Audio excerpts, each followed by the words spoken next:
What is going on, guys? Hello and welcome to the first ever edition of the GoingFor2.com NFL Sports Betting Podcast. I'm, of course, your host, Matt Sandell. I will be coming at you every single week throughout the 2018-19 NFL season. We'll have guests on talking prop bets, over-unders, spreads, money lines, player props, anything that we think that we can help you make a dollar on. We're going to talk about it here on this pod every single week, coming at you either Tuesday or Thursday. We'll sort of work out the details then. So I know what you're thinking. I mean, this is an NFL podcast, but the NFL draft just concluded, which means the Vegas over-under win totals for all 32 teams have been released. And so Tim Strobel, on and off contributor of GoingFor2.com, is on the line with me. And we're going to have a little contest, a little competition. We're going to be doing a Guess the Over-Under Win Totals podcast here for all NFC teams. But, you know, NFC, it's a very, very interesting conference. I mean, there's a lot to go through here. So we're going to break it up. Tim will be on next week again. So today we're just going to be doing 8 teams. We're going to do the NFC North and NFC West, go over those. We're going worst to first here in the division, talk about the lesser teams, and then get to the playoff teams afterwards. And we're just going to be taking shots at what we think Vegas thinks the over-under win total will be. So Tim's on the line with me. Tim, how are we doing tonight? I'm doing good, man. Glad to be on. Glad to be talking some football. Absolutely. Nobody I know, I think, knows more about football than you, for real. Just you're so cerebral about the game, and you're just so knowledgeable about just when it comes to defensive things, schemes, just everything. You are so cerebral about the game, and you know what you're talking about. So I'm super, super excited to have you on. And, yeah, we have a lot to cover here on this podcast. Again, I was going to do all NFC teams, but man, this is such an interesting conference. There are so many good teams that we're just not going to get all the way in depth into all these teams. So we're just going to do 8 teams today and then do the rest of the 8 sometime next week. So we're going to start in the NFC North. Tim's, of course, a big Packers fan. I'm a big Vikings fan. So that doesn't mean we can't get along and talk some NFC North football. So, yeah, let's get it started. We have a lot to cover. We're going right into the NFC North. So, coming in at the bottom of the NFC North, the Chicago Bears. Last year, 5-11 for Chicago. Vegas's guess for them in 2017 was 5.5 wins. Very solid guess by Vegas there. Big offseason for the Bears this year, Tim. They added Allen Robinson, which behind Kirk Cousins was probably the biggest offseason move. They drafted Roquan Smith out of Georgia, who I'm a big fan of. They also fired John Fox, who I know he didn't have a lot of success in Chicago, but I'm a John Fox fan. I mean, he's coached in 2 Super Bowls, and they brought in Matt Nagy from the Kansas City Chiefs, offensive coordinator, who I don't know a lot about. He wasn't the play caller there. Andy Reid had the play calling duties, so not sure what to think of there. But, Tim, I've seen like 2 or 3 articles now, and they're comparing the 2018 Bears a lot to the 2017 Philadelphia Eagles, as in they have a second-year quarterback who showed some promise last year. They brought in a big-name wide receiver to help him out. Last year, of course, Alshon Jeffrey went to the Eagles. This year, Allen Robinson to Chicago, and then they had a very good defense and a very solid running game. But the problem I'm having with that comparison, Tim, is that, one, the NFC is stacked. There's just too many good teams in the NFC. We have the Seahawks, we have the 49ers, Rams, Cowboys, Vikings, all the NFC South, Panthers, Falcons, Saints. Like, there's no way that the Bears are going to be relevant this year, and probably not next year. And what I completely agree. And what I really want to get your take on is Carson Wentz is a once-in-a-generation player, in my opinion, and just some of the throws he made last year had my jaw on the floor. He just was unbelievable, and I know he didn't win a Super Bowl he did, but he wasn't on the field for the Super Bowl. But Mitch Trubisky, in my mind, is not Carson Wentz, and I know he did not have a lot of help last year. His number one receiver was Kendall Wright. They did not help him out a lot in his rookie year. They're trying to get him Trey Burton and Allen Robinson. So, in your mind, is Mitch Trubisky, from what you've seen, a franchise quarterback? No, not really from what I've seen. I mean, you could tell last year, like you mentioned, John Fox went out of his way to try and hide Mitch Trubisky's weaknesses. They were pounding the ball 40-plus times a game with Howard and then mixing Tariq Cohen into the backfield as well. So, I mean, it was obvious last year that they could see that he was going to hold that offense back. And like you said, by going out and getting Matt Nagy in the offseason, the offensive coordinator from Kansas City, they seem to have dedicated, real resources to that offense. Like you said, Allen Robinson. They also got Taylor Gabriel. They went and got Trey Burton as well. So it's a situation where they're really going to try and give him as much opportunity to show that he's that guy. But like you said, Matt, from what I've seen so far, I just don't see it. The reads aren't there. The accuracy isn't there. Quarterbacks do improve a lot year one to year two. There's no doubt about that. But from what I've seen so far, no, man, he's not going to be their guy. I couldn't agree more. And again, look at Jared Goff last year. I honestly can't go on the record saying Mitch Trubisky's going to be a bust. I just can't tell from 1 year under John Fox. Again, no weapons. He had no weapons last year in Chicago. But like I was saying earlier, okay, last year 7 touchdowns, 7 interceptions, 77 QBR. I mean, not a lot to write home about. He also had a game against the Panthers where he completed 4 passes. 4 passes were completed. Yeah. I don't know. I want to see what he's got this year, and it's going to be interesting for sure under a new offensive coordinator, some new weapons. But, I mean, Christian Ponder was my team's quarterback for years. He still had a highlight tape. There are moments that you see Mitch Trubisky, wow, like this kid, no wonder he went 3rd overall. Like, he can throw really well on the run. There are times where, like, again against the Vikings on Monday Night Football, his first career start, he had that awesome 2-point conversion trick play. He had a couple nice runs. Like, he has moments where it's like, okay, there's something here, but I just haven't seen enough of it. And I don't know, man. I'm telling you, I'm so pumped that you and I, fans of NFC North teams, so pumped that they didn't take Deshaun Watson over Mitch Trubisky, because that would have been absolutely. That would have been a shit show for other teams. That would have been a stacked division if this team had not traded up and had taken Deshaun Watson instead. So, again, we'll see what happens this year, but I'm not the biggest believer in Mitch Trubisky. I think we can agree on that. Absolutely. So, just a couple other things before we take the guess here. Top 10 defense for the Bears last year. Very good defense. Throw Roquan Smith there. They have a great defense. Solid running game. I love Cohen. I love Howard. Like, they're setting Mitch Trubisky up to be successful with Robinson. I forgot they added Taylor Gabriel as well. So we'll see what happens next year. But again, the Bears have a really tough division. All of the NFC is tough. They have a tough schedule. My guess is 6.5 wins for the Bears this year. What about you, Mr. Strobel? What do you got? On that one, I'm going to go ahead and take the under. You're always kind of guessing on these, but like you said, they were 5-11 last year. I wouldn't be surprised if they were 5-11 this year. I could even see 4-12 with the strength of the NFC. So give me the under on that one. Wow, I love it. So my guess was 6.5. The actual Vegas over/under is 6.5 exactly. I got that one right on the money. 6.5 wins. Nice. That sounds about right. I could see them going 7-9. I could see them going 6-10. For me, this is a no bet. I wouldn't bet this at all. Just 6.5. I don't know what we're gonna see. I don't know enough about Matt Nagy. I just don't. I don't see it. So 6.5 wins. Got that one right on the money. But yeah, I don't know. That's an easy no bet for me. So we'll see what happens. I'm just super pumped that they don't have Deshaun Watson instead. Yeah, I'm happy I don't have to face him twice a year. Yeah, absolutely. Coming in at 3rd in the NFC North, the Detroit Motor City Kitties, the Lions.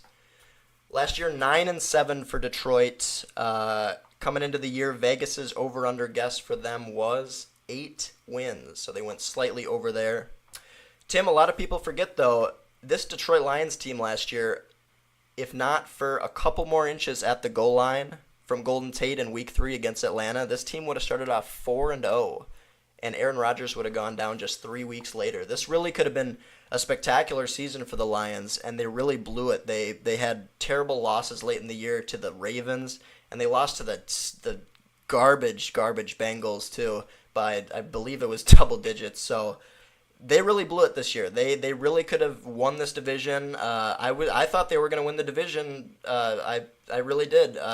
When they were started off 3-1, and then Aaron Rodgers got hurt, I thought the Lions were going to be really good, but they absolutely blew it.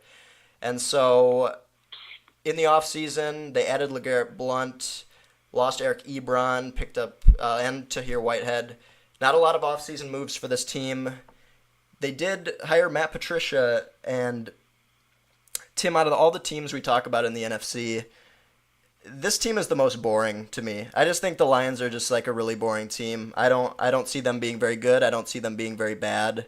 But this team is just not interesting at all. That Matt Stafford's still there. Okay, great. They don't have any running backs. Their defense is awful. They could be worse than the Bears this year. I really think so. What do you think? Is there any hope for the Lions this year? No, I don't see it there. I mean, I see them as very average. Like you said, they did go out and get LeGarrette Blount, but he's not the answer for their terrible running game. They retained Jim Bodcooter. He's still going to be calling the plays there, so we already know what we're going to get as far as their offense. I really did like the steps that Kenny Golladay took last year. Yeah. I thought that we saw, he really kind of showed himself on the field. And like you said, the big news is obviously Matt Patricia, defensive guy, hoping to shore up that defense because, like you said, they gave away some games last year that they had no business losing. So, yeah, do I think that they're going to have a good team? Do I think that they're going to compete against good teams? Yes, I do. But do I think that they're going to be competitive in the sense of, Super Bowl or even deep run in the playoffs? No, I'm not excited about the Lions at all this year. Again, this team is they're really boring. It's going to be the same old stuff. However, the one interesting thing about this team is Matt Patricia in the news recently. Sexual assault charges in the late 90s have been brought up and sort of addressed the media, says it's a false accusation, but what a terrible start to the offseason for this Detroit team. Your coach gets thrown into the Me Too movement. Good God, this is a terrible start to the offseason for the Lions. I mean, they should have done more research when hiring this guy. I mean, my God. But the last thing you want as a new coach in a new city is a distraction, and especially a big public distraction like this. You're just trying to get your message to the new guys in the locker room, and then all of a sudden you see this in the news, and this is all anybody wants to talk about. So, couldn't be much of a worse start there for Matt Patricia. Yeah, and, I just don't – here's one – I was really confident on 2 picks in the NFL draft, and I got one of them right. And you even saw it. I messaged you about it. I said Lamar Jackson would get taken by the Ravens, and that actually came true. Pretty proud on that call. My other prediction in the NFC was that Darius Geis of LSU would fall to the Lions, and I am not rooting for the Lions at all. I hope they struggle, absolutely, but Geis would be the perfect answer for them at running back. They never have a good running back ever. They haven't had one in years, and LeGarrette Blount is old, and he's going to be an improvement, but Darius Geis fell to the late 3rd round. Just waste a 3rd pick on Darius Geis, for God's sakes. I think the center that they drafted with the 20th overall pick, while a solid player, was not somebody they needed to reach for. They had other positions they could have picked there. And like you said, guys, Kerryon Johnson in the 2nd round was a good pick, but like you said, he's not Geis. So you got to question that pick there. Yeah, 100%. And yeah, like I said, this is a pretty boring team. Just not a lot to be excited about if you're a Lions fan. They're going to be okay. They're going to be pretty average, something around 8-8, something like that. But the one thing I wanted to mention, and we just did kind of, is that the reason the Lions struggled so much last year is they had the worst rush attack in the league, and it's not like they were 32nd in rush yards, 75 a game, which is just awful, and the team, the Jets, 31st. It's not like they were at 77 yards a game, 78. They were at 86 yards a game. The Lions had the worst rush attack in the league by far. They just could not run the ball at all. And when that happens, I mean, all you have to do is just cover Galladay and cover Jones, and you're good to go. You know that they can't run the ball. So I think it's going to be more of the same this year. The one X factor that they had, I'm glad you mentioned it, Kenny Galladay, possibly a star in this league. They call him Babytron, mini Megatron there. He's 6'4", he's huge, he's fast. So they need to get him more involved in the offense. I know he got injured a lot last year, but that's like the only silver lining for this team, really.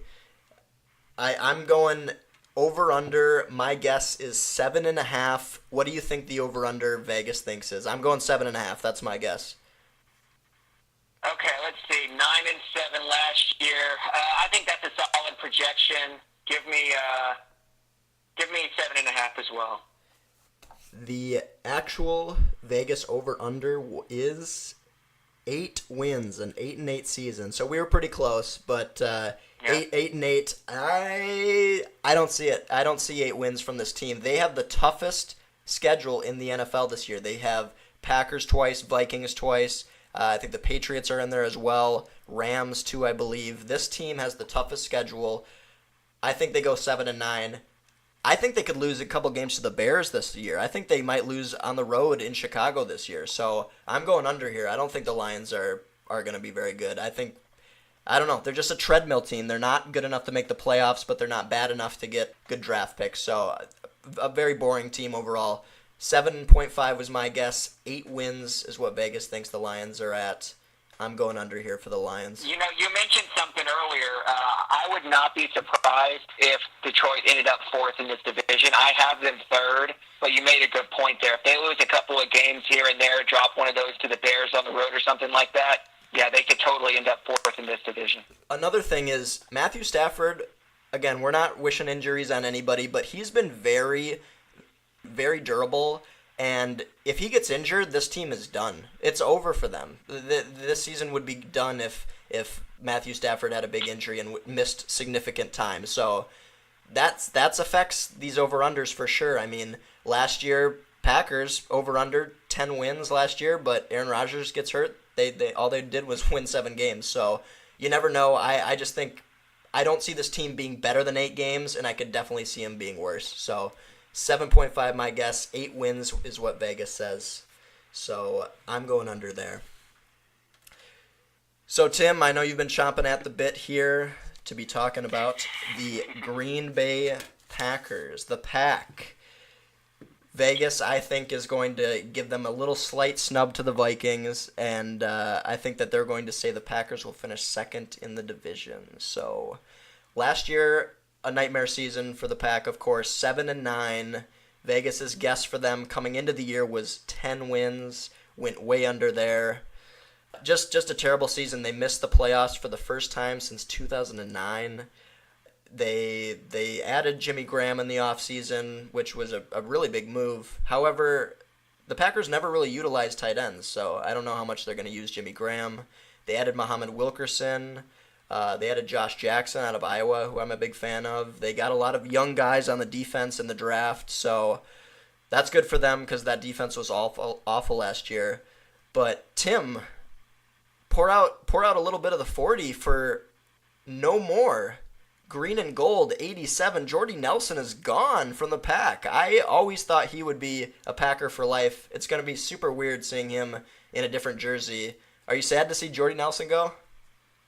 Yeah, I am. That was obviously the move that probably hurt the most over the offseason. I think we knew that it was time to get rid of GM Ted Thompson, and obviously it's long since been time to get rid of defensive coordinator Dom Capers. But I didn't see, like you said, I didn't see Jordy Nelson parting ways with this team. From what I heard, they were offering him just a ridiculous contract for him to take a pay cut, and he offered to take his fortunes elsewhere and obviously sign with the Raiders. So I wish Jordy all the best, but we're definitely going to miss him in Titletown. But, however, last year, I know Rodgers got hurt. Brett Hundley was awful. He didn't even have 500 yards receiving last year, Tim. He had 497 yards and didn't miss any games. Like, you cannot go into contract time wanting a lot of money, being the number one. Like, he just lost a step last year. I think he's getting up there in age, and I think he's lost a little bit of a step and isn't as effective. But just an awful season for Jordy last year. I know he missed Rodgers, but geez, you gotta get more than 500 yards. I mean, my goodness, just a bad season for him. So no, I completely agree. Like you said, there was definitely a changing of the guard last year. You mentioned earlier about wide receiver cornerback matchups. Last year, one of the biggest signs that you saw that not just the Packers but teams around the league saw that kind of changing of the guard is you'd see teams that traditionally always put their number one corner on Jordy, and they were putting their second corner and sometimes their third corner on him in man coverage. And in previous years, you just never would have seen that. So it really showed that, you know, even if he hadn't lost a step, there definitely wasn't that connection like there was before. Yeah, I just think he just can't separate anymore. As good as he once was, he just can't separate, and it was a smart move by the Packers to let him go. But yeah, I completely agree. I just think assuming they can take advantage of Jimmy Graham in the red zone, which, like you said, they have struggled to do in the past. That's where they're going to miss him, is in the red zone. So the lingering question I think all Packer Nation has, and one question that I have, is Aaron Rodgers is 34 now, and he has one Super Bowl ring. That's great. He has accomplished that feat. I mean, so many great quarterbacks in the past just never got over the hump and got that Super Bowl ring. So he has that for sure. Nobody can take that away from him. But he hasn't been back to the Super Bowl in 7 years, and he's the best quarterback in the NFL and has been for some time. And my question to you, Tim, is, did Ted Thompson waste the best years of Aaron Rodgers? Because he's 34. I mean, this team, I really don't like this roster, to be honest. I don't like the guys around this, especially on defense. But, I mean, the offense is not as potent as it once was. And do you think Ted Thompson wasted the best years of Aaron Rodgers? Yeah, in some ways I definitely do. He was notoriously tight in free agency, didn't want to bring in outside guys that he did keep around were team guys, and he often overpaid them. So, and like I said, obviously they were way too loyal to defensive coordinator Dom Capers. They kept him along too long. That defense was just such an eyesore for this team, and Rodgers just had to go out there and basically be a one-man wrecking crew every game to give them a shot, and you just can't compete for multiple titles that way. You know, the best teams in this league, the ones that compete for titles every year, are ones that are built up, down, and sideways. They don't just rely on a single quarterback to take them everywhere, and that's really what the Packers have done. They've lived and died with Aaron Rodgers every year for the better part of a decade, and he's getting to the point, you know, where he can't do he can't do it himself. Not saying he ever could, but you know, you can't ask any quarterback to put the whole team on their shoulders. And so in some ways, I definitely think they could have done a lot more to surround him with the type of talent that it takes to win multiple championships. Yeah, I completely agree. I mean, the big thing for me is they let the offensive line, they just never would pay up for offensive line help for him. Sutton left. He's in Chicago now. I think that really pissed off Rodgers, and I'm blanking on the name of the other guy. But they let you'll remember more than me. But they just haven't helped him out, and just like all the receivers and talent around him is all on him. Randall Cobb, if he's on the Titans, Randall Cobb is not a Pro Bowler in 2014. Rodgers has made Jordy Nelson. He's made Randall Cobb, he's made Devontae Adams into the guys that they are. You see it with great quarterbacks. Like Tom Brady turned Wes Welker into a 120 reception guy. Like, just Rodgers has carried this team for so many years. And the biggest thing for me last year was it would have been the worst moment in Packers history. Week 14 against the Browns. The Browns were up 21-7 against the Pack. And not only that, the Vegas spread for that game, if Rodgers is healthy, is like Packers by 14. And Brett Hundley the Packers were only favored by 3 points, and that was a good bet. But of course, the Browns blew it, and they won in a walk-off in overtime. But man, Rodgers gets so much respect from Vegas because he is the number one line mover in the sport right now. Like, if Rodgers is out, that Packers team is garbage. It really is. Just right now and last year, you saw how bad that team was with Brett Hundley, and I don't know. I think I'm curious to see how this team develops this year because the NFC, we've talked about it, the NFC is very stacked. There are a lot of good teams, and I don't see the Packers making the Super Bowl this year, really, and probably not next year either, so we'll see. But it would be weird if Rodgers finished his career with just one Super Bowl appearance, and he did get a ring, but I think that would hurt his legacy quite a bit. I think he needs that second Super Bowl ring to be considered one of the greatest of all time. What do you think? Yeah, it's tough for me to disagree with that. I mean, when you're in the era of Brady and even Peyton, like you said, he got 2 Super Bowls. You know, when you're looking at the guys in his era, the big guys have multiple. So, yeah, I think he'll always be considered one of those guys that should have had at least, 2 in his time, if not more. So I agree with you there. Yeah, I mean, I think if he does just get one, which could definitely happen. I mean, we'll see, but he'll probably play for another 6 years is what I'm thinking. Probably retire at about 39, 40.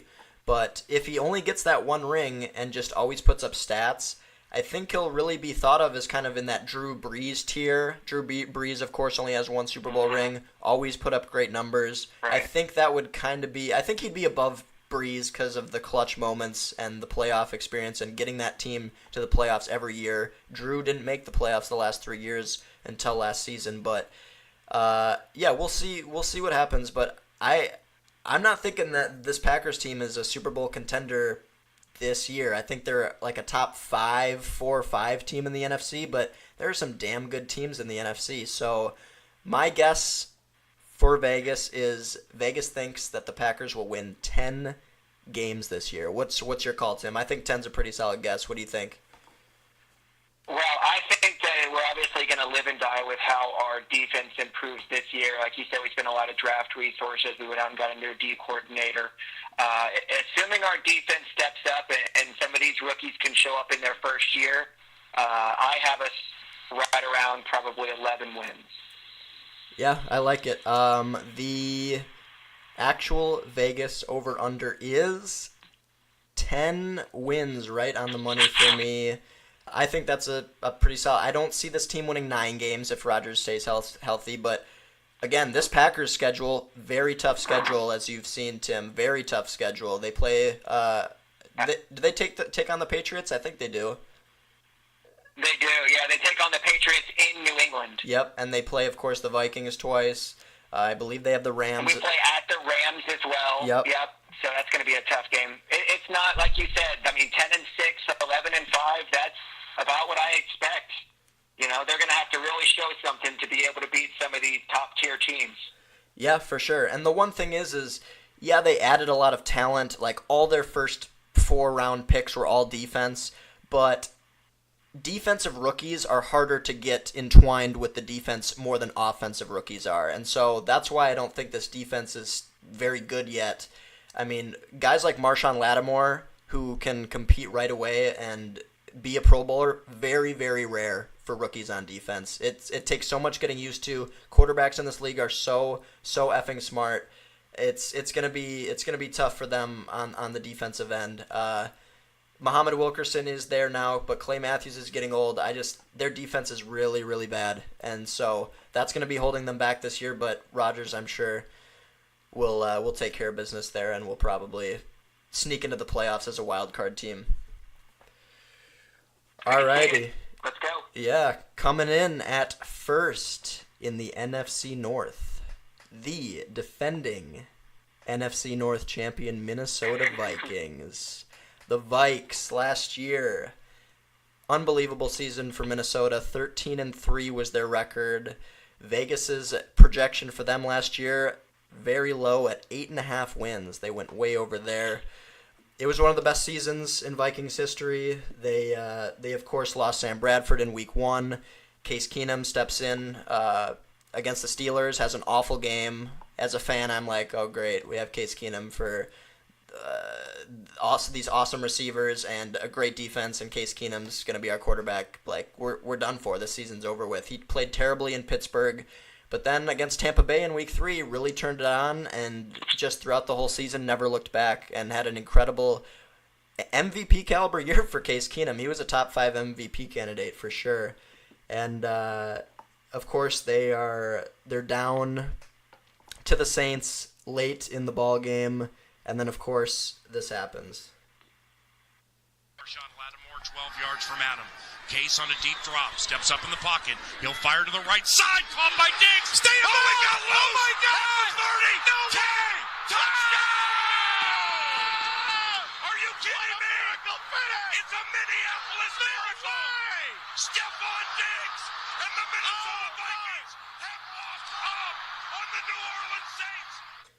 Great moment in Vikings history for sure. Everybody remembers where they were when that happened. Even you, as a Packer fan, I know you were watching that game. It was an incredible moment. I've never seen anything like it. Just an unbelievable mishap on defense by the Saints. And, of course, they did get absolutely obliterated, embarrassed by the Eagles in the NFC Championship game. Tim, talking about that game, one of the most surprising, even as a fan, like I'm a pessimistic fan. Like I know what to expect from my team. I know when they're going to be good. I know when they're going to struggle. I thought we were going to destroy the Eagles, even in Philadelphia. I thought we were going to absolutely destroy them. We went up 7-0, and then the game ended 38-7. Did you see the Eagles winning that game? Because I sure didn't. Well, I thought that it was going to be a tighter game. I mean, the Eagles' whole strength their whole year was defense and running the ball. Whoever the quarterback was going to be, that was going to be their game plan going in. You know, as long as their defense was able to do, obviously, what they were able to do, I knew that it was going to give them a shot. So I wouldn't have been surprised, really, if either team had won, but I was shocked at the final score. I did not see that coming at all, especially after you saw how they played against New Orleans the week before. Just nothing would have prepared me for that final score. So I agree with you there. That was a real shock for me, even as somebody who got some enjoyment out of seeing Minnesota fail so spectacularly. Oh yeah, absolutely. I completely see where you're coming from, and just I knew that game was over at halftime. I mean, they got that field goal late to go up 24-7, and 17 points is almost insurmountable, even in the playoffs, especially with the defense of the Philadelphia Eagles. And so at halftime, I knew it was over, but just the bloodbath that it turned into was just unbelievable. Nick Foles played out of his mind, but yeah. Yeah, at one point he was able to just, call plays at will, execute plays at will. I couldn't tell if the Vikings were just lost on defense or if he was just that much in the zone. But yeah, I did not think that he had that type of game in him at that point. Neither did I. So, talking a little bit about the Vikings offseason, big offseason for the Vikes. Good and bad. Of course, added Kirk Cousins, added Sheldon Richardson, who awesome. Kind of overkill there. Like, their defensive line is very good, and just added more firepower on that defensive line. So I would have kind of liked to see them spread the salary cap out to different positions where they needed help at, but I don't know. It's Sheldon Richardson, that's fine. Added Kendall Wright in the slot. We'll see how that goes. They lost Jerick McKinnon, and the biggest loss of the offseason, one of the biggest losses of any team's offseason, they lost Pat Shurmur, offensive coordinator, to the New York Giants. At about week 8, when I saw how well Case Keenum was playing, and just a record, of course, with Case Keenum at quarterback, Adam Thielen, undrafted, Stephon Diggs, a 5th-round pick, and Pat Shurmur takes this team to an NFC Championship game. Yeah, he's not going to be with us next year. I knew that from the beginning. And week 8, I was getting worried, like, we're going to lose this guy. Like, he's an awesome offensive coordinator. Just what he was able to do with that offense, losing Sam Bradford, losing Dalvin Cook, who I continue to forget is on the Vikings because we had McKinnon and Murray all of last season. Big loss for them there. So, I mean, we'll see. But the big news, of course, this offseason, Kirk Cousins, Minnesota Vikings, most guaranteed money up until Matt Ryan a couple days ago in NFL history for a quarterback. 3 years, $90 million. What do you think of that deal? I have some thoughts myself, but I'm curious. Do you think they overpaid? I mean, $90 million guaranteed for 3 years. Do you think they overpaid for Kirk? Well, I mean, after, like you said, after what we've seen transpire since that time, it's hard to say that they did. They were able to get the years that they wanted, and obviously his side wanted the guaranteed money. You'd think that they overpaid. I'm going to say that they overpaid, but that's what the market obviously dictated. I mean, at the end of the day, they weren't going to lose Kirk Cousins because they wanted to pay him 27 and he wanted 30. If that's what the number that he was not going to move from, they wanted their guy. They obviously made it clear early in the process that they were going to be part of this Cousins sweepstakes, if you will, and the number to play was with $90 million guaranteed, and that was what they had to do in order to bring him in.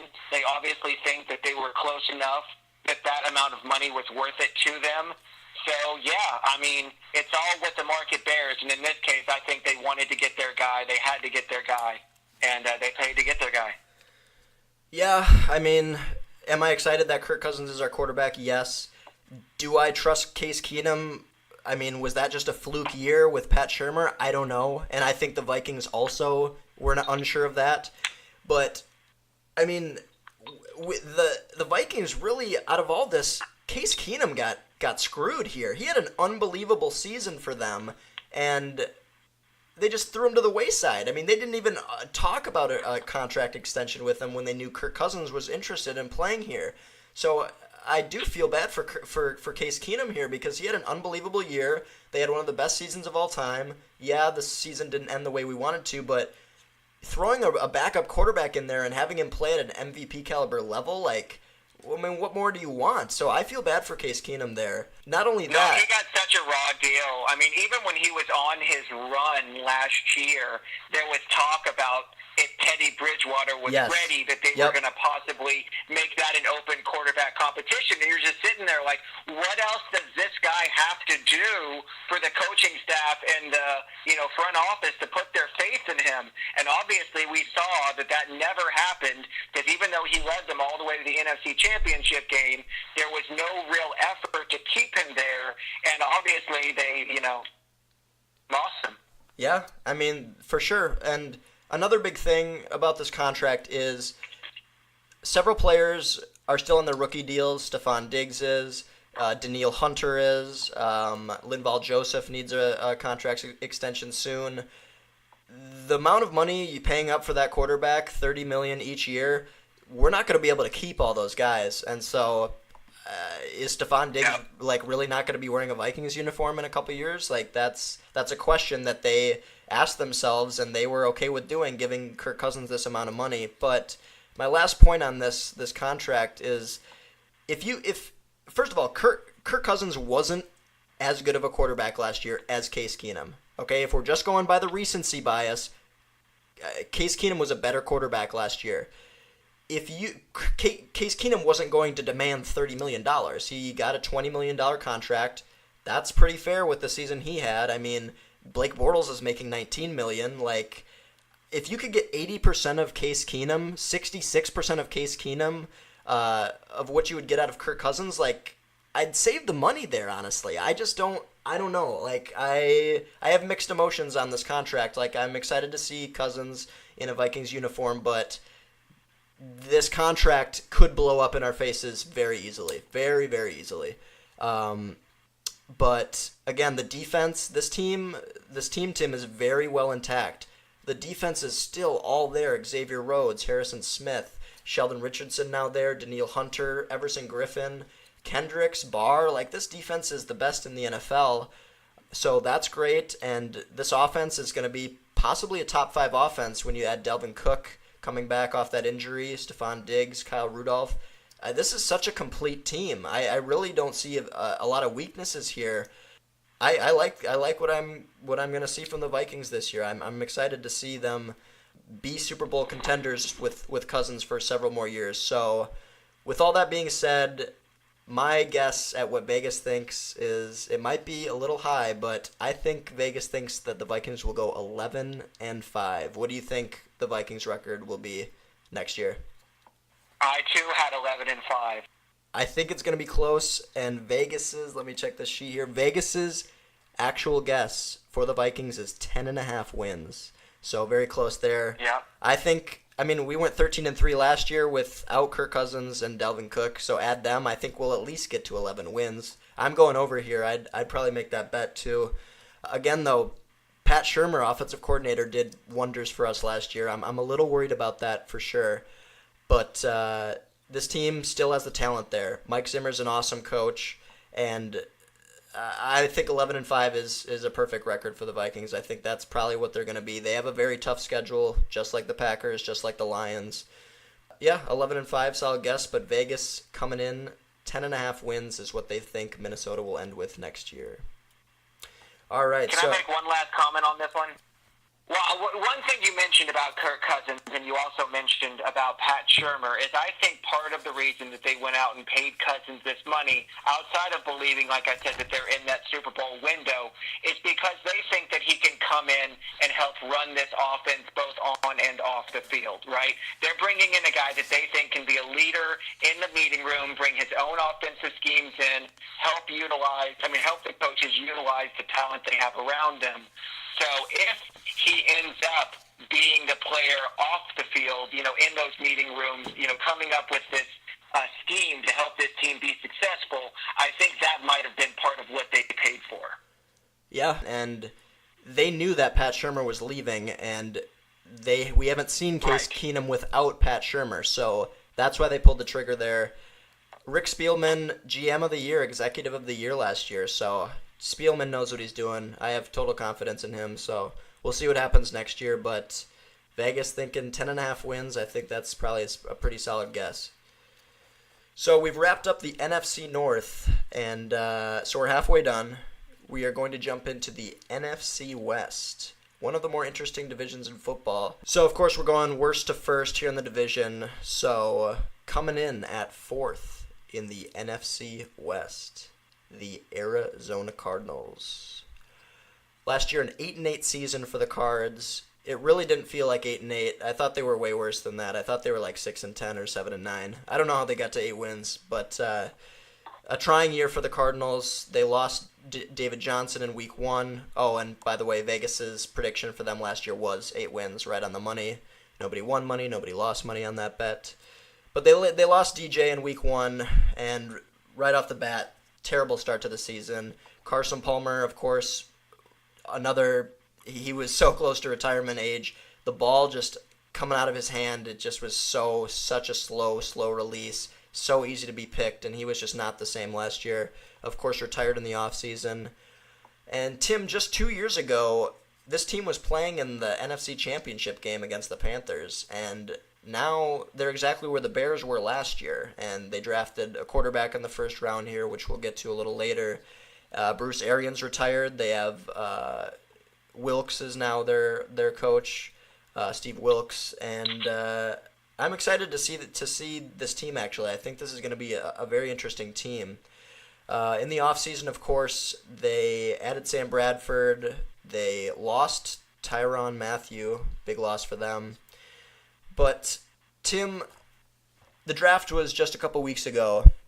Out of all the 32 selections in the first round of this draft, I guarantee you not a single team is more excited at their pick and more happy with how the draft went than the Arizona Cardinals. I think you'd agree with me on that. They got a possibly second overall pick from a lot of mock drafts that I was looking at. They thought Darnold would go 1 to the Browns, Josh Rosen to the Giants at 2. Some trades happen. Mayfield goes first. Josh Allen gets picked before him. Josh Rosen is sitting there at the 10th overall pick. What a steal for the Cardinals here. What do you think of Josh Rosen? This is a great pick in my opinion. All they needed to do was trade the 15th overall pick and a third from next year, and they got a franchise quarterback. Like, what a steal by the Cardinals. What do you think of that deal? Yeah, I completely agree. You mentioned earlier what I think could end up being the biggest deal of this draft was Lamar Jackson to the Ravens.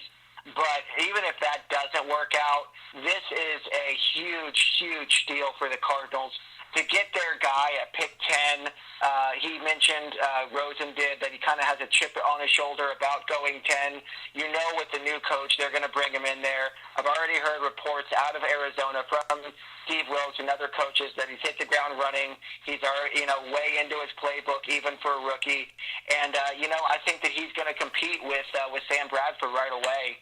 Like you said, huge turnover. Obviously, Bruce Arians gone, Carson Palmer gone, Larry Fitzgerald, a shell of his former self. But I think there's reason to be excited in Cardinal land because Rosen looks like he could be that guy for them long term. So yeah, absolutely. To get him at 10 and to only have to give up what they had to give for him is just huge for that franchise. I love the point you made.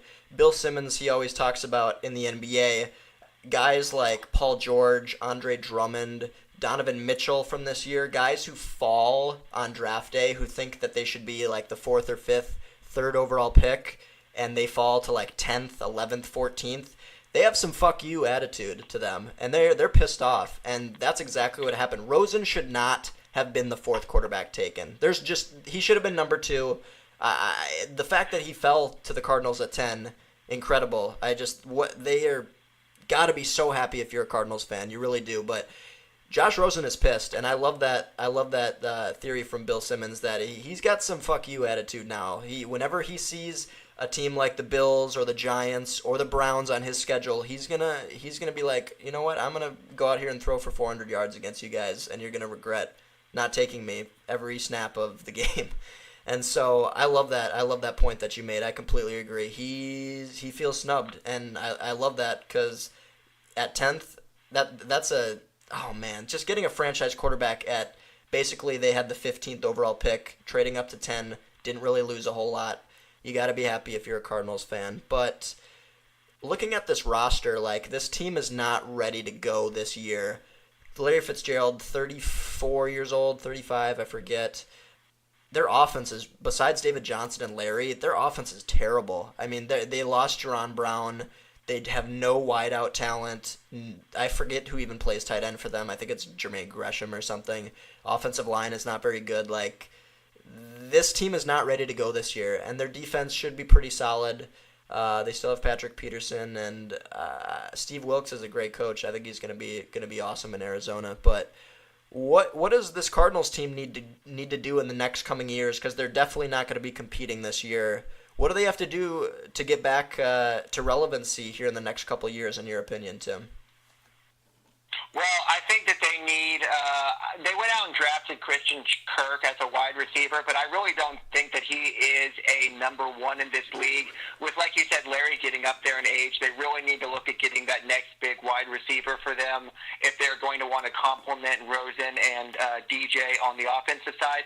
And then on the defensive side, when they were competitive because they built up their defensive line. And a lot of the guys that they have there are getting older. They really need to look at, like you said, outside of Patrick Peterson, losing Tyrann Mathieu, losing some of the pieces they have on that team, their defense is not it's not scary, for lack of a better word. Nobody's scared of that defense. They know that they can contain a couple pieces on offense and shut this team down, really. And we saw teams do that for the most part last year. They got the advantage of getting the 49ers twice, before they really got going. So, I think that they're going to find a much harder go of things in 2018. This team is just not ready to compete right now. They know that. Everybody in the league knows that. That's what happens when you take a quarterback in the top 10. For me, my guess is 6.5 wins for the Cardinals next year.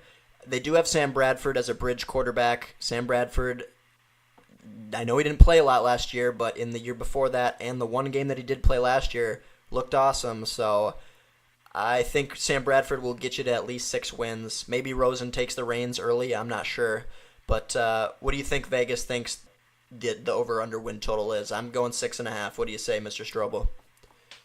Oh, I'm going under that. Give me 5.5. 5.5. I like it. The actual Vegas over-under win total is in between hours, 6 wins for the Cardinals, 6-10 season, Vegas says. That's... I really don't know what to think of this team. Like, Sam Bradford can be good.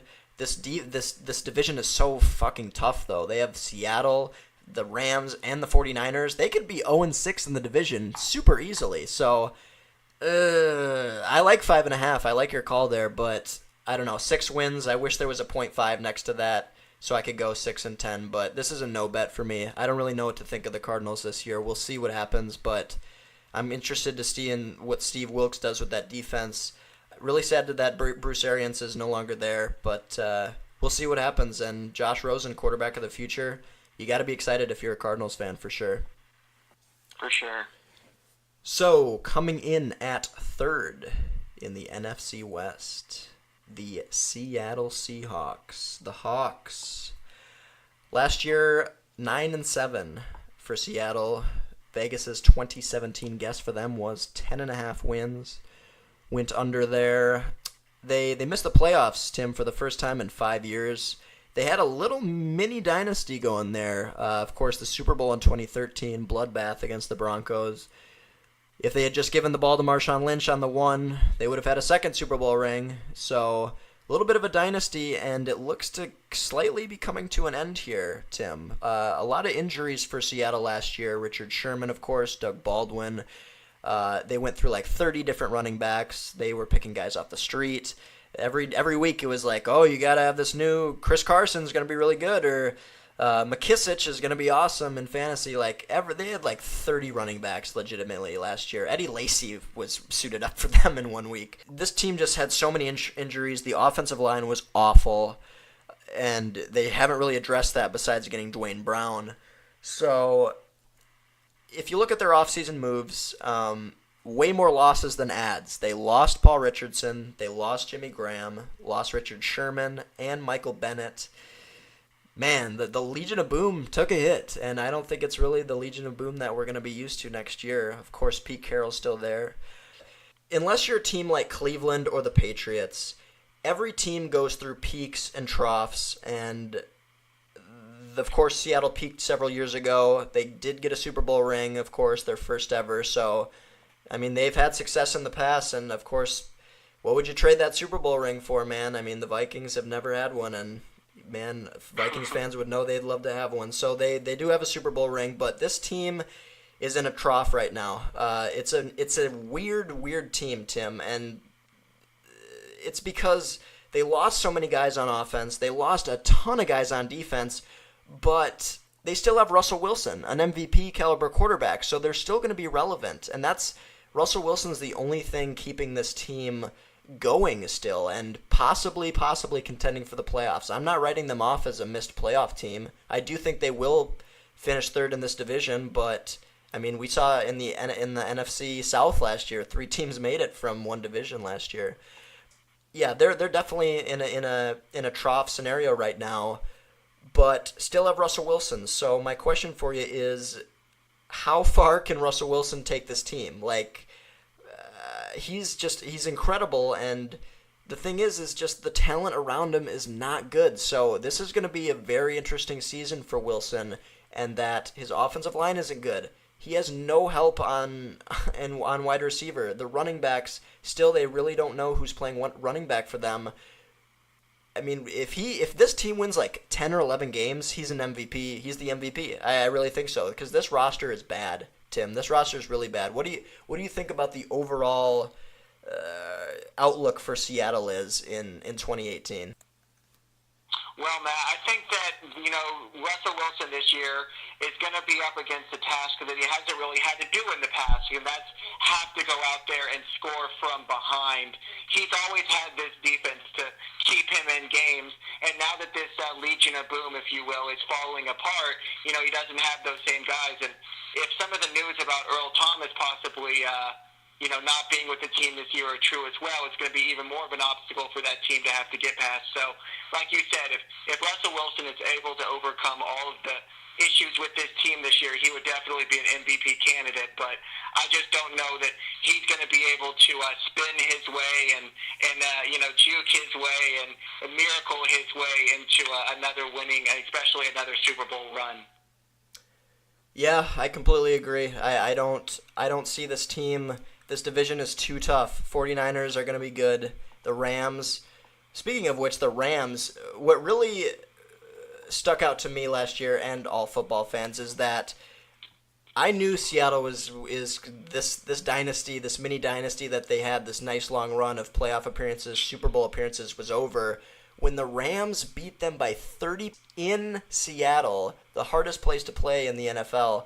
That for me, it was like, wow, this is over. This is over in Seattle basically.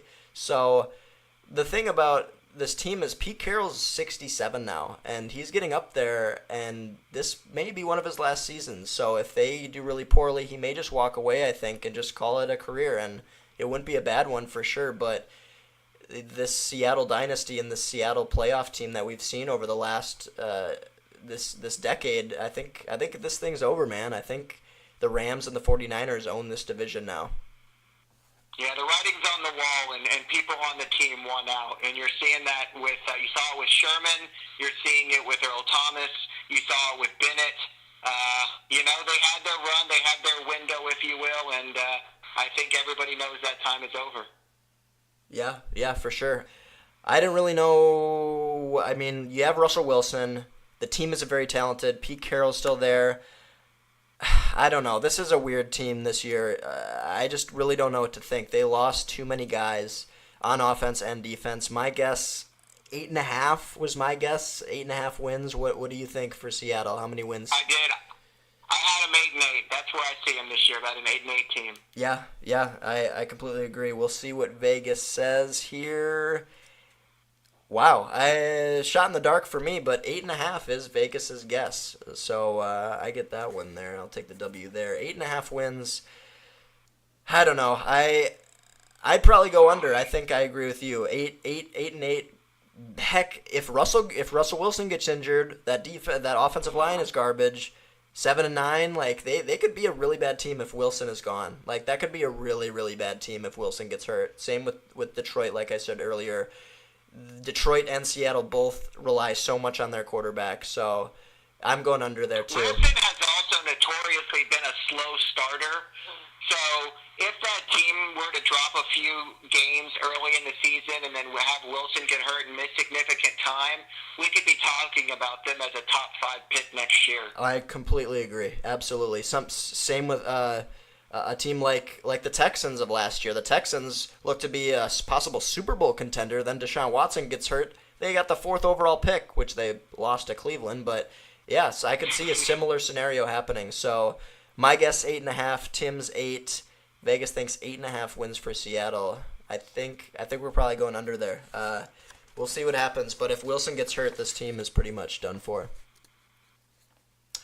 So coming in at second in the NFC West, the San Francisco 49ers. The Niners last year started off 1-9, ended 6-10. Or wait, I guess they started off 1-10, and then Garoppolo came in, won 5 straight games for him. 6-10 record. Vegas's prediction for them was 4.5 wins. You have to be so mad if you went under 4.5 there, and they're 1-9 to start the year, and then they bring in Garoppolo and they got the over at 6. They destroyed the over, 1.5 wins ahead of the over, and they start off 1-9. Man, that would be an awful bet to lose. But they brought in Jimmy Garoppolo. They signed him to one of the biggest contracts in NFL history. A couple offseason moves for them, of course. Brought in Richard Sherman, hopping over the line there from Seattle, now playing for the 49ers. That's going to make that rivalry very interesting. They added Weston Richburg on the offensive line, added Vikings running back Jerick McKinnon, who I was a big fan of. Tim, just to start off, if you're a fan of the 49ers, you look at coach, GM, quarterback, and how you think your team's going to fare. John Lynch at GM looks to be a genius as a GM. He destroyed the Bears in the Trubisky trade, got several free picks, got Reuben Foster, slid all the way down last year. He's awesome. John Lynch is an awesome GM. Got Garoppolo for a second-round pick. Like, are you kidding me? John Lynch, awesome GM. Jimmy Garoppolo is your quarterback of the future, and Kyle Shanahan's one of the best coaches in the league. If you're a 49ers fan, you gotta love it, man. You gotta love it. I think Kyle Shanahan, what he did for the Falcons and how bad the Falcons were on offense last year, just shows how good of a coach he really is.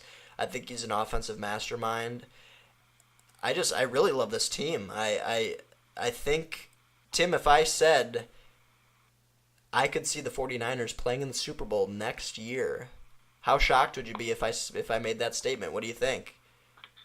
Well, I think it's a little shocking, but they are on the way up. Like I mentioned a minute ago, the writing on the wall in Seattle is that team is on the way down. The opposite can be said about the 49ers. That arrow pointed straight up. So Jimmy G fever is definitely alive in the Bay, but I wouldn't quite send them to the Super Bowl just yet. But I wouldn't be surprised at all if they were able to edge out a team like the Jaguars, say, from last year into an NFC title game. So they obviously saw real talent in Jerick McKinnon to go out and bring him in. They want to utilize him like Kyle Shanahan had in Atlanta with Devontae Freeman. So if they can get anything comparable running game to back up Jimmy G in that passing game, they're going to really succeed. One thing you did mention, though, Reuben Foster, obviously he's dealing with some legal trouble at this time. So he's going to be a big piece for them, whether or not they succeed next year. They're obviously hoping that works out, for him. But like we saw last year, he could miss significant time due to these legal proceedings. I know the statement was pretty shocking, 49ers in the Super Bowl, but Tim, Jaguars of last year, the Jaguars should have been in the Super Bowl last year, like you said. I believe that if not for that Miles Jack fumble, they stopped him from getting a touchdown. Mm-hmm. The Jaguars are in the Super Bowl. Another example, how about the Super Bowl champs? Who had the Eagles winning the Super Bowl last year? Right.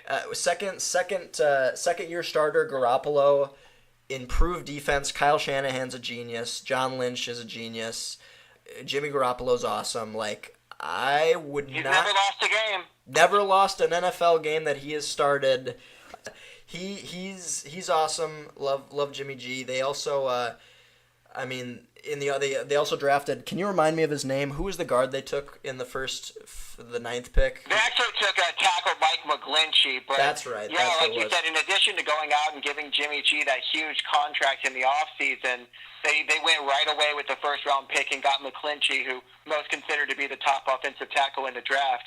And I want to do a throwback to the very first draft podcast that me and you ever did. I mentioned on that podcast that I thought that Miles Jack should be a first-round pick. And when it actually played out, he ended up falling to the Jaguars in the second. But looking back, I don't think that anyone would say that he shouldn't have gone first round at the time. Yeah, absolutely. And the Cowboys, I know you're there in Dallas, the Cowboys took Smith. And Jalen Smith, yes. Boy, oh boy, was that. One pick ahead. Yep. Yes. And he missed a year, too. There's actually a bunch of people here who think that that's going to be one of those ones that you just look back at for years and think. Because as you know, the Cowboys had to go out, and obviously we'll talk about them at another time, but the Cowboys had to go out and use their first-round pick this year on a linebacker. That goes to show the confidence that they have in Jalen Smith, or should I say lack thereof. Looking at this team, though, I'm pretty surprised that there is a name out there, Tim, and you did just mention the team that he used to play for. I'm surprised that John Lynch didn't go out and get a wide receiver for Jimmy Garoppolo. Their wide receivers to start the year are Marquise Goodwin, who was awesome last year. They got George Kittle at tight end. I am a big fan of him as well. Shoot, who's the other guy that they got on the other side? Who's their other receiver? It's Pierre Garçon? Oh yeah, Pierre Garçon. So Pierre Garçon and Marcus Goodwin, like, I'd like to have seen them maybe go out and get Michael Crabtree, bring him back. That'd be an interesting move. Agreed. Des Bryant is still out there. Like, I don't like that receiving core group. I really don't. They should give them some more weapons for sure. And heck, even McKinnon. No, I agree. The scheme that Kyle Shanahan runs requires a dominant, what's called X receiver. And as you know, obviously, when he was in Atlanta, that position was played by Mr. Julio Jones. And I think last year, trying to shunt Pierre Garçon into that role just showed, he's a good receiver. He'd be a good number 2 on most teams, but I don't think he's that number 1 guy. And last year, they showed that he, didn't really thrive in that role. Toward the end of the year, Jimmy G's best connection was with Marquise Goodwin. So I think having that speedster and then having another guy to kind of work off Garçon, somebody like you said, a Crabtree or a Dez Bryant, would be a huge upgrade for this team. They're really missing kind of that goal line piece, if you will, which obviously they're hoping will be filled by other members of the team. Yeah, John Lynch is too smart to get Dez Bryant on his team, though. So Dez Bryant is not going to San Francisco. But yeah, Michael Crabtree, there were some rumors that he might come back there, and he's been awesome for the Raiders, and he was awesome in San Francisco too. But yeah, I don't really like the receiving core. However, one thing on the defensive side of the ball, their D line is awesome. Solomon Thomas on one side, and then you got DeForest Buckner too. Like, oh man, they have an awesome D line too. And then Richard Sherman, I know he's old, but he's just an alpha dog. Sherman's an alpha dog. He's gonna make those guys be in the film room 24/7. He's gonna get them amped. Like he's just wherever he goes, he just has that alpha mentality that like we're in it. We're not just doing this for the paycheck. Like we're here to win a Super Bowl. And so Sherman on defense, like I'm excited to see this team. Again, I'm not backing down. I think this team, possible Super Bowl contender next year. Don't count them out. You heard it here first on the Well, game for you 2. give a lot of credit to John Lynch there, and we're going to have to lean on some of that credit here because very few players come back from the type of Achilles rupture that Richard Sherman had, and for him to come back at his point in his career and try and be that level again. I mean, he always relied on his instincts and his smarts to succeed in this league. And he's 30 years old now. He's not the young buck that he was. So to come back from that Achilles injury at 30 years old. It's going to be a significant, like you said, between Foster, between Sherman, the growth of Jimmy Garoppolo. This team has a lot of what-ifs, but if we see those what-ifs come together like we saw last year in Jacksonville or we saw last year in Los Angeles, then yeah, we could absolutely be talking about a contending team. I think this is going to be one of my go-to red zone teams. I'm going to be watching this 49ers team so much because they're just so interesting and have so many pieces, and the defense is awesome. Like I really like this team, and this isn't even like this is just the beginning of the Shanahan, Lynch, Garoppolo era. Like they're gonna get free agents next year for sure, and the roster isn't very complete right now, but they definitely have some solid building blocks. My guess is 9 wins for Vegas. What do you think? I was thinking 9.5. I think 9 is a solid guess. How many wins do you think San Fran? I actually completely agree. I had them listed as 9-7. 9-7, yeah, and that might be playoff. We'll see how tough the NFC is this year. I mean, of course they're stacked, but injuries can pile up. We'll see. Vegas's prediction for the 49ers is 9 wins exactly. You and I are right on the money. I think 9-7 sounds good. I mean, I'd probably go over there. I'm pretty confident on the over of 9. I wish it was 8.5. I wish Vegas had said 8.5, but 9, you need that. There's a lot of hype there right now, so yeah. I think that I understand. Some of your guys looking to put long-term bets may have missed the ship a little bit there. Yeah, for sure. I mean, yeah, they weren't going to give 8.5. I knew that, but 9 wins, that's solid. I can see this team honestly going 11-5. They do, again, though, they have a very tough schedule as well. They play the Vikings, they play the Rams twice, Seattle twice. But very interesting team, 49ers. Definitely going to be on my Red Zone channel a lot. We'll see how things pan out next year. All right, Tim, 8 teams. This is the last one of the night. We're going to do the other 8 sometime next week. This podcast has already gone an hour 15. Could you imagine if we had done all 16? No way. But coming in at first in the NFC West, the Los Angeles Rams. Last year, 11-5 for the Rams.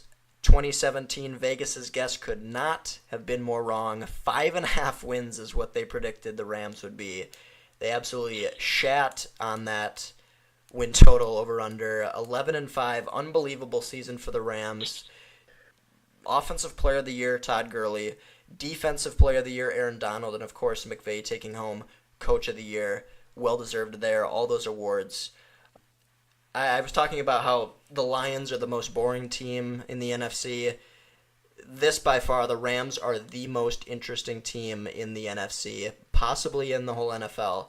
I think Houston is also up there as one of the most interesting teams in the AFC, but the Rams, just so interesting. I definitely going to be watching all Rams games. They have a ton of primetime games, of course, because they're now a good team. So let's talk a little bit about their offseason. Huge offseason for the Rams. And a lot of people talked up all the moves they made, but let's not forget they lost a lot of guys too. So they added Ndamukong Suh, Aqib Talib, Marcus Peters, Brandon Cooks, all incredible moves there, showing that they're all in right now with Jared Goff and Todd Gurley. But they also lost a lot of guys too. They lost Sammy Watkins, they lost Tremaine Johnson, they lost Robert Quinn, and they lost Alec Ogletree too. So I know they added a lot of pieces there, but they also lost a lot of pieces on defense too. But this team is absolutely stacked, Tim. And this is how you win in the NFL in 2018, and it's been proven over the last several years. And that formula is very simple. Getting a quarterback who is a franchise guy who's good at a very young age is the key to winning right now, right here, when they are making absolutely no money. Jared Goff makes only $5.5 million a year. Like we said earlier, Blake Bortles is making almost $20 million.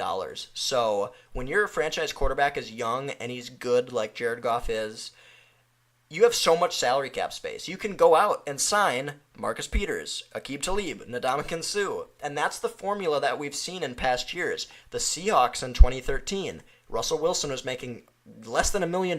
So they had so much money and so much salary cap space to go out and get Michael Bennett and boost their defense. And again, last year, the Philadelphia Eagles, Carson Wentz making $5 million a year. I know he wasn't the final quarterback in the Super Bowl, but they had so much money to get Vinny Curry and Timmy Jernigan, and just there's so much salary cap space. So if you have a quarterback on a young deal and he's good and he's proven himself like Wentz has, like Russell Wilson did, like Goff has, it's go time. It is Super Bowl aspirations, and that's exactly what the Rams are doing. They have a quarterback who makes no money. Let's give him weapons. Let's bolster the defense. It's time to win now, because Jared Goff is going to come knocking in 3 years asking for $60-80 million. So it's time to win now. Right now is when the Rams Super Bowl window is. So looking at this roster, Jared Goff at quarterback, Offensive Player of the Year Todd Gurley running back, awesome offensive line, Robert Woods and Brandon Cooks on each side, Cooper Kupp, very good slot guy.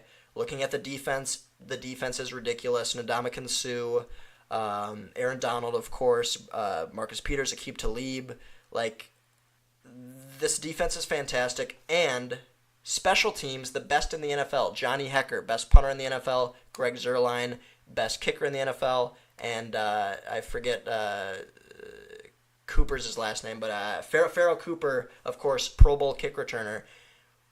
This team is so complete, Tim. What is the weakness of this Rams team? Because I can't find it at all. I can't find it on this team. They have unbelievable special teams, great offense, great defense. What's the biggest weakness for this Rams team that may hold them back from winning a Super Bowl? Yeah, there's not a whole lot there. Like you said, if there's anything, it's their linebacking core. It's a significant piece with Ogletree there. but their defensive line is so strong, their secondary is so strong, and like you said, their offense is so strong. They're going to be able to score with anybody, even if they do give up points, on defense. So it's going to be really tough for me to envision a scenario where the Rams are not competing this year. Like you said, I mean, they considered them to be one or two pieces away, and like you said, they went out and got four, basically Pro Bowlers. So even with the losses that they have taken on this team, the additions that they've made have just been to key spots to where I think this team really has a vision of making a real, another real run this year. You talked about the 49ers as your possible Super Bowl team. This is a team I thought was going to go to the Super Bowl last year. I think another year together with the additions they've made, this is the team I think is going to represent the NFC in the Super Bowl this year. Yeah, absolutely. I wasn't necessarily picking the 49ers to go to the Super Bowl, but I wouldn't be shocked if they did. But okay. Yeah, no, they would not be the team that I would bet on. The Rams would 100% be the team that I would bet on to make it out of the NFC. Either the Rams or the Eagles. Both teams just unbelievable. So talented all across the board. They don't have any weaknesses. One thing I wanted to talk to you about here was Jared Goff, his rookie year. I know Jeff Fisher was the coach, and Jared Goff legitimately looked like an absolute bust. Like, it looked like they were going to have to restart and get a new franchise quarterback. And then Sean McVay takes over the reins, and Goff is now a Pro Bowler. Like, from bust in year one to a Pro Bowl talent in year two, what changed? What did you see changed for Goff? Of course, the play calling helped, but he was just a better quarterback this year. What do you think changed there for Goff in year two? Well, like you said, a big part of it was the play calling, the scheme. They had a complete changeover on offense. Sean McVay brought in a completely different philosophy, and part of that philosophy was that he was in Jared Goff's ear constantly. There was a report that he was in the quarterback's ear until 15 seconds, I believe, is the rule on the play clock every single time, giving him instructions. They redesigned that whole offense to be Goff-friendly. They got him into plays that he ran in college, plays he was comfortable running, and I think that was the biggest part of it. I mean, Sean McVay really came in and said, if this is going to be our guy, we're going to give him every shot we can, and I actually think part of that, if there is one thing that may hold this team back this year, it will be Jared Goff, or it could be Jared Goff, I should say, because I think that much like some other quarterbacks that have had a really great year, once the rest of the league gets tape on them, like you kind of saw that a little bit in the playoffs in their loss there, is that teams kind of made them uncomfortable, made them get out of their comfort zone a little bit. I think that's part of the reason that they went out and got Brandon Cooks, to replace the loss with Sammy Watkins, is because they wanted to continue running their scheme, but Jared Goff has to be more comfortable in his execution, in his reads next year, because I think that once these teams get more tape on him, some of those things that may have come easily for them last year, like the one game that sticks out to me with their game against the Cowboys, I hate to harp on the Cowboys, but I really don't. Yeah. But in their game last year, there was just so many times that you saw this team just able to pick apart that defense. And, part of it was just how bad that defense was at that time. But the other part of it was this team was just trying, different things to get Goff, like I said, into his comfort zone, into plays that he felt comfortable in.